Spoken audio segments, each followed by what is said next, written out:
Nothing was ever found of Bruno. No gear, no remains, no evidence at all. The most likely theory is that he's succumbed to environmental hazards while hiking in the rugged terrain. Mm-hmm. The most straightforward and widely considered possibility is that Bruno died due to exposure or trauma while hiking independently in what Joe described as very extremely rugged and remote terrain above Saline Valley. He planned to hike up Hunter Canyon, which is a very steep, remote canyon that rises from the valley floor towards high rocky terrain. This region includes, steep slopes, cliffs, uneven ground, and areas that can be difficult to traverse safely without a partner.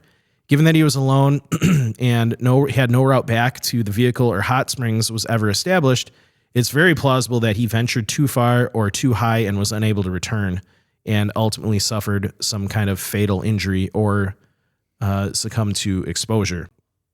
And searchers didn't locate footprints, gear, or remains, so it's possible he succumbed somewhere particularly remote, such as high on a ridge, deep in a drainage, or under brush or clouded terrain, not visible from the air or initial ground search. Joe went into detail on how easily it could be to navigate yourself right off the path you were on. And, his plan depended on navigating a steep canyon and returning by a route that likely offered very limited visual landmarks. It would be very easy to to get lost, especially if, fading light. There were a lot of winter storms during the search, so he could have encountered a storm while he was hiking. And,